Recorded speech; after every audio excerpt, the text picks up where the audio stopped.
Okay, what's up, everyone? So today we got my favorite burgers once again, super duper. I felt like getting a burger and some garlic fries as well. And today we're gonna be talking about ReZero later on, and especially episode 4. Oh my gosh! If you guys have been watching ReZero, the second season is nothing been short but phenomenal. I can't. I won't lie. I cried a lot of tears while watching episode 4 and found it super relatable.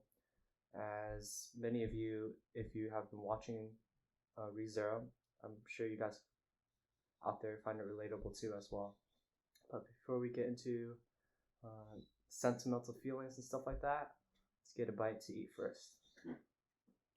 And then this past weekend, actually yesterday on Sunday, I went biking with a couple of my buddies. And lately we've been trying to get into biking and just getting some exercise as well. So during the weekdays, I try to get some cardio in, doing some jogging as well. And and then my pals like biking. So we biked in San Francisco near Ocean Beach area.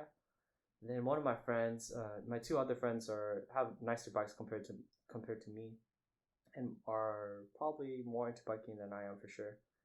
And one of them said, "Do you guys want to bike up the cliff house?" So if you're near Ocean Beach and you know that where that location is in San Francisco, it's a freaking big hill to the top. Now, one of my friends had no problem biking up the hill. I don't think he took any breaks at all, but me and my other friend had to take like one break in between to make it to the top of the hill. And then once we get all the way to the top, it's smooth sailing going back downhill, of course. But I was kind of scared because the hill's pretty steep, and there's cars alongside you as well. So I took precautions and braked a little bit. Didn't want to go too fast. But definitely, I feel like during this coronavirus, a lot of people are picking up biking again and just trying to find any form of exercise to get out of the house. And getting exercise actually feels good, believe it or not. I know at first it may be a little hard. Your joints and certain parts of your body are not used to jogging. Just like me, I found that I don't know, when I first started jogging again, my bottoms on my feet were in great pain. But you can't just go 100% at the start, right? You have to build your way up so your body gets used to whatever exercise you're doing. So yeah, biking like up the steep hill, my thighs were dying, and definitely today I'm feeling it as well. But yeah, okay, let's actually get some bite to eat right here. Look at it.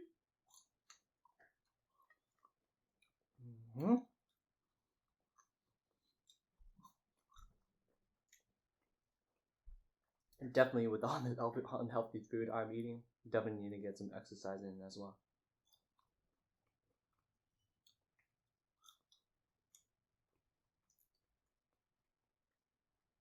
And then I hear that, actually it's already happened.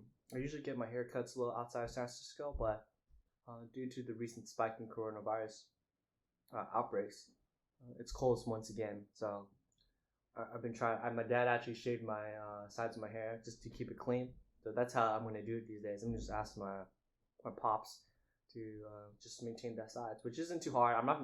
Maybe when it gets really long, maybe trim the top a little bit. But for now, I'm kind of skeptical if he can tackle that task I asked of him.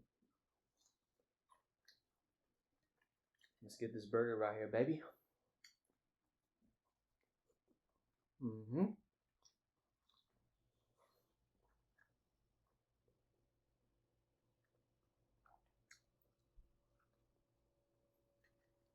Okay, I'm not trying to sound bratty or spoiled or anything, but yeah, I'm a little spoiled, I won't lie. So ever since this coronavirus outbreak began, when everyone's quarantined and stuff like that, my family has been getting steak no, 2 times a month. Now, my parents usually get steaks at Costco, like the USDA Prime. I feel like the steaks at restaurants that I've eaten in the past, or I haven't really felt like it was better than my parents cooking the steaks at home from Costco. There, I felt it was just much better. But on the other hand, when it comes to compared to Wagyu, when I had in Japan, that's a whole different story. That is next level. That's my my holy grail. of steak eating experiences. Nothing can top that for sure. But of course, it's definitely on the more pricier end. But yesterday, shout out to my dad's friend, Uncle Kerwin. He dropped off 2 supposedly American Wagyu steaks from Costco. Now, you can only find these so-called Wagyu steaks at the downtown Costco location. I believe they don't really, my parents haven't seen it at any other Costco's. So I was like, okay, you know what, it says American Wagyu, let's try this out. No doubt it's very tender and very good as well. But I didn't feel like it was that much better than the USDA Prime. USDA Prime cuts you can find at your everyday Costco, right? It was just as good, or maybe just a little better, but it wasn't like a significant difference. So okay, enough of my jibber jabbing. So let's move on to today's topic about ReZero Season 2. So we're going to talk about episode 3 and 4 today. So let's get right into it. So episode 3 opens up with, we remember that Subaru is talking with Echidna, and she actually gives like a whole rundown of all these witches, of the names. Like, there's too many names to remember, but from what I deduced, she said that some witches were good and some were bad, including her in the bad category, right? So according to Echidna, since Subaru killed Sloth himself, the Sloth witch factor is transferred to him. So I guess I don't know if he has another power within him besides the, dying and going back to his save point once again. But we'll see later down in the series. Now, before Subaru departs from Echidna and having their little chit-chat over tea, Echidna tells Subaru, you will be granted the power to take the trial in the sanctuary, and once you meet people later on, you will know how important this opportunity is. So there's that.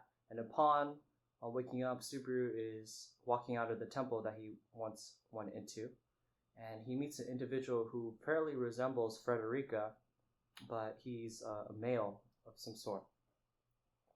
So now remember that Frederica said not to forget this name Garfield, and it so happens to be that this individual is named Garfield.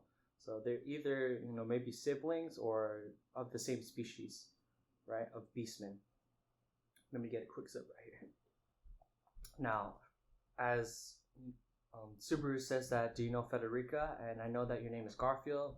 So that kind of gets Subaru the pass that they need to go into the sanctuary. So that's where when what's his name? Garfield gives them the green light to lead them towards the sanctuary. So now Garfield explains that the reason why the pendant was glowing is in reaction to that they were close to the sanctuary, and it has different effects on individuals who have certain blood, right? If they're half breeds, like Amelia is, or whoever it is, right? For that matter.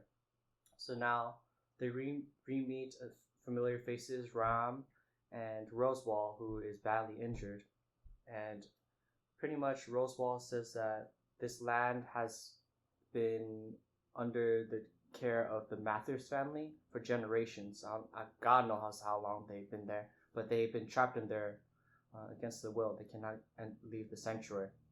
Now, Echidna, this is her location where she died.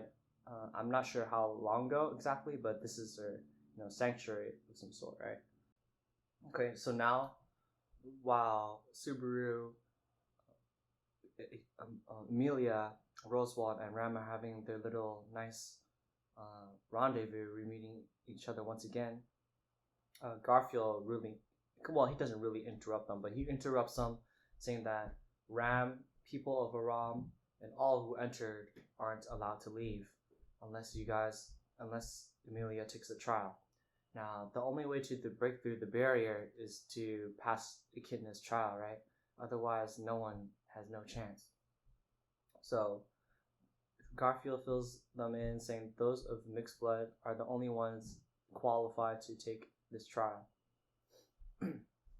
So now, Amelia has to, actually toward the end, Amelia has like a heart-to-heart conversation with the villagers. Of course, since her appearance looks like of a half elf and half human, right? This is the reference to Satella, who is a witch of half elf and half human background, whom many people feared as the evil witch back in the day. And everyone thinks she's like a reincarnation of some sort. So these villagers obviously had a prejudice against her in the beginning, but Amelia, after seeing Amelia interact with the villagers and helping them out, they're slowly to having a change of heart about the presumptions about her. Now the village chief says that, Amelia, what are your true intentions of trying to help us? Are you trying to get some backing from the upcoming royal selection and whatnot? And obviously, Amelia is she's being truthful, right? She says, that may be a little part of the reason, but my real feelings right now convey to me that all I want to do is help you guys get back to your families home safe and sound.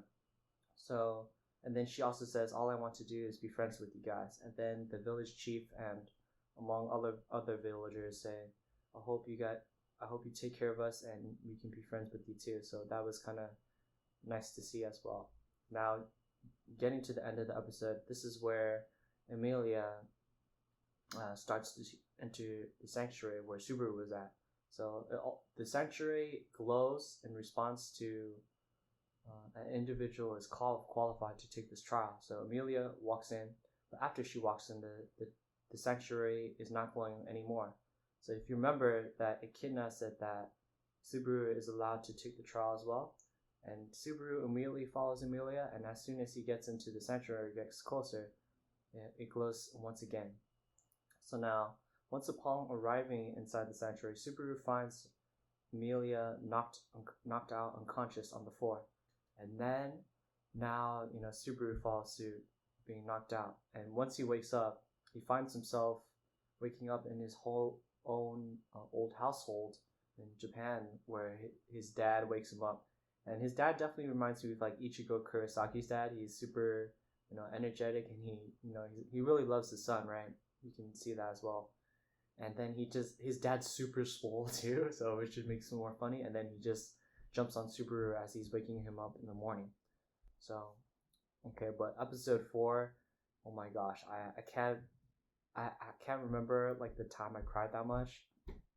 Well, in general, at least. I think in the anime, the last time I cried that hard was probably Angel Beats, like the last episode when everyone is departing ways. If you guys haven't watched Angel Beats, or if you have, I definitely suggest that you guys watch that series.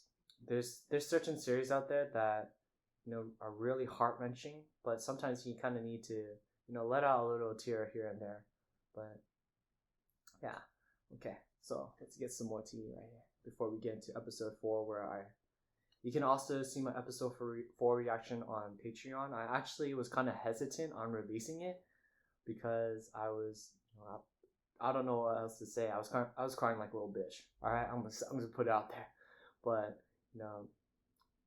these ReZero, I'm gonna say it right now. There's so many isekai series, right? This past decade, or not decade, whenever Sword Art Online started, that was the start of all these saturated series in the isekai genre. And only a few isekais really stand out to me. After a while, they're all the damn same. The stupid main character gets run over by a truck, and then he dies, right? And then he sees a goddess of some sort. Oh, where am I? Is this the afterlife?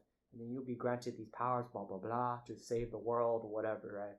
But ReZero, it takes a little different take on the isekai genre, and I think after episode 4, and it's only episode 4 already, right? I think there's like 13 episodes in the season. I'm not quite sure, but I think I'll have to put ReZero as my favorite isekai anime out there.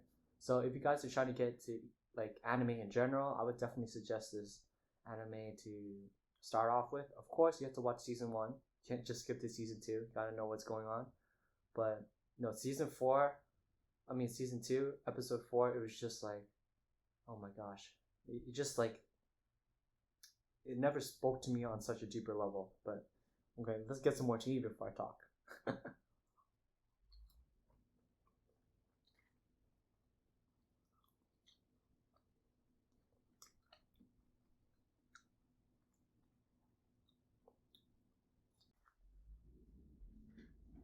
Okay, so we're gonna move on to ReZero Season 2, Episode 4.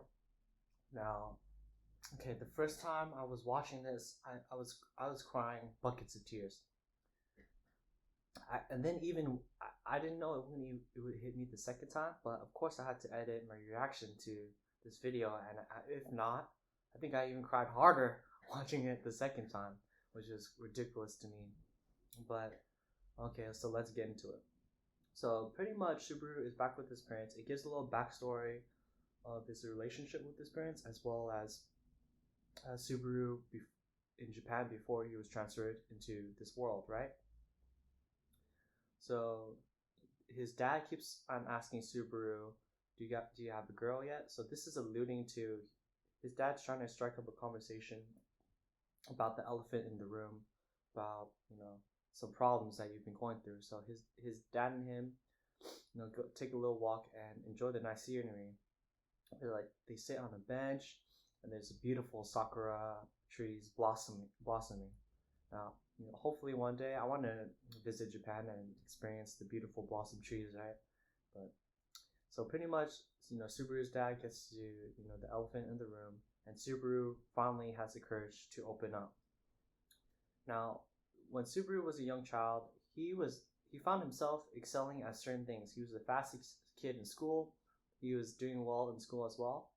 But as soon as he started to grow up a little bit more, he recognized that there is always someone better than you.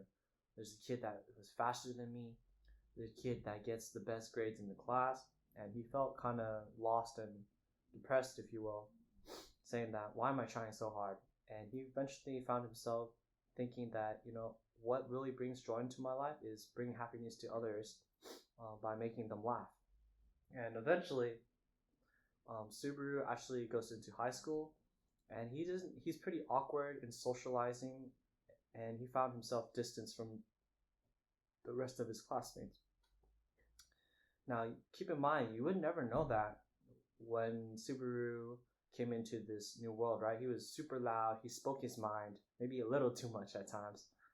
But, Subaru was a socially awkward kid and had no friends, and he found himself skipping 1 or 2 days of school, now a week, and then escalated to 3, and then now he skips school every day. And it's in this timeline, Subaru hasn't been going to school for like 3 months. So, there's like this gut-wrenching, heartwarming conversation between Subaru and his dad. And, this really hit home to me when Subaru's dad says, it's okay, son. Sometimes I don't think even school is all that of what it's supposed to be, right? I don't think it's like everything, which definitely goes against the typical Asian parent ideals, right? So, and then he says that toward the end of their, heartwarming son and father talk, says, all I ask of you is that you can take care of your old man and old woman when they get old. And then Subaru starts crying. I don't know how many times he cried in this episode, but as Subaru was crying, I was crying with him there too. So like this line hit so close to home, and everyone should, if they have good parents, that is, treasure your mom and dad close to your heart, because they're only getting older, and you're getting older too, and they're not going to be here forever. That's the sad reality of it. But forever, how long you're on this earth or they're on this earth, treasure every moment that you have with them. Even though sometimes you want to choke out the hell out of your mom or dad when they piss you off, but I sure as hell think they want to choke the shit out of me too. But anyways, let me get a quick sip right here and we'll get back into it. Now, this episode was extra lengthy, and they skipped the opening song, but I think this episode they revealed the ending song. This episode was around like 30 minutes, which I thought was the perfect amount of time. They skipped the opening, which wanted more dialogue and more character development for this episode. So now, Subaru had that heartfelt talk with his dad. He gets some, heartfelt talk with his mom as well. So he has his talk with his mom, and during his conversation, he feels like that he hasn't been living up to the expectations of his father's son, right? Everyone loves his dad. He's known around the town as like this big shot.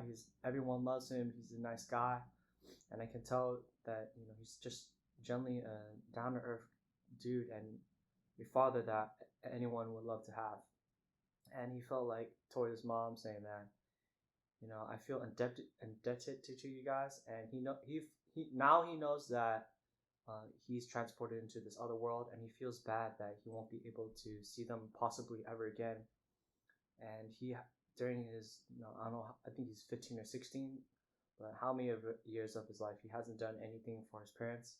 And I can definitely feel the same. I feel like I haven't really accomplished much in my life so far, and I want to give the world to my parents for all they give me. So hopefully one day I can do something that makes my parents proud and take care of them as well. So so pretty much this line, there's so many like great quotes from this episode that had me bawling, and it hits so deep, right? So pretty much, I think his mom said along the lines that we didn't have you to just give birth to you because we wanted to have something from you. We gave birth to you because we wanted to give something to you. I was like, damn, that's just... I was speechless. Like, on my reaction on my Patreon, I was pretty much speechless throughout the whole episode. I was just trying to take it all in, but toward every ending, toward every reaction at the end, I gave my thoughts and analysis of what I've seen for like my music reactions for Korean music videos, and also for the anime reactions. So definitely be on the lookout for that. But if you guys haven't picked up ReZero, highly suggest you guys watch the series. It's my favorite isekai. I think episode 4 just transcended all the other isekais I've ever seen. So you should definitely check it out. So, and I think ReZero season 1 had like 26. I'm not sure I don't know how long season 2 is, but nonetheless, it's a great series. But yeah, that's it for today's video. Thank you for watching.